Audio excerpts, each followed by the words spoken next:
Hi, coming to you from Portland, Maine. I'm Jesse Feinberg, and today I'm going to talk a little bit about how someone with no matter what size their hands are, they would be able to play the piano. That there's no precluding aspect of having a smaller or larger hand to be able to play the piano. And so today I'm going to show you, based on that, my friend here who's going to show her hand, and I'm going to explain it based on how I would explain this to any student. So this is where we would start with as we would kind of get into approaching the piano, because a lot of it has to do with how you approach the instrument. First of all, I really believe that the hand should be going towards the piano in a diagonal manner, so that the piano is running left to right, and the hand is approaching the piano from a diagonal rather than straight on. Second of all, that the whole apparatus is being guided by the arm.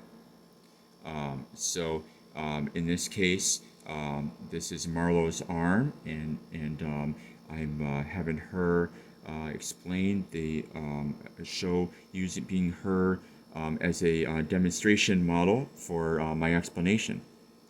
The second thing that we want to look at is the functionality of the wrist and how much to use the wrist and where the stress goes. So I really believe that the wrist should have kind of a plummeting type of feel to it, that kind of buoyant, like it's floating in the water. Meanwhile, the arm is really holding the whole thing up so that there's no pressure on the wrist to do one thing or another. It really acts in your best interests. The next thing that I would talk about is that the thumb would hook around as like a kind of leveraging point, kind of like an anchor, a keel for a boat, such that it has an ability to either use itself as a pivot, or that it just enlarges the gap that occurs inside the hand. So as the thumb is being hooked around, the other fingers are also starting to curve around as well. So such that it almost feels like you're holding a pole inside of your hand.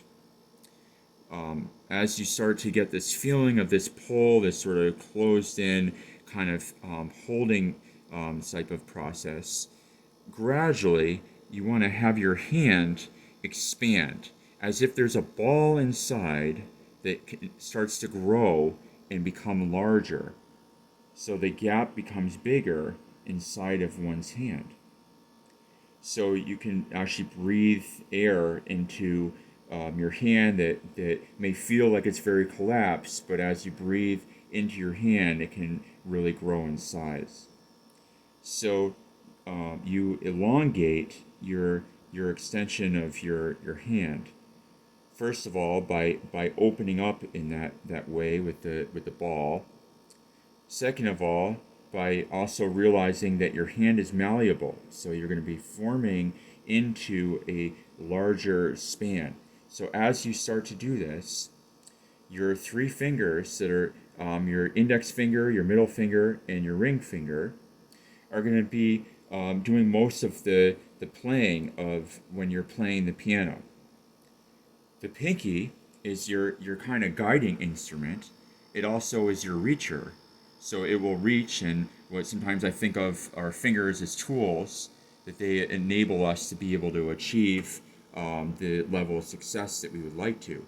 So the pinky will reach over to grab any number of notes at a length, especially if the thumb has reached what's called an octave up. So the thumb will also grab notes that are in any incremental place as the other fingers are acting on their own.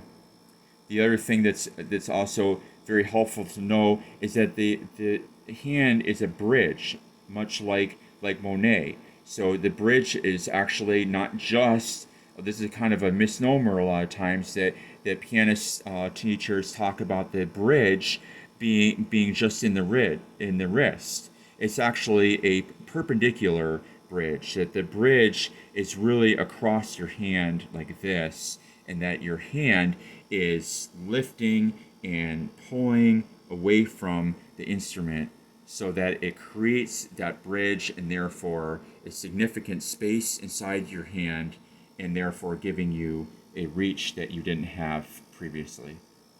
I hope that's helpful for you.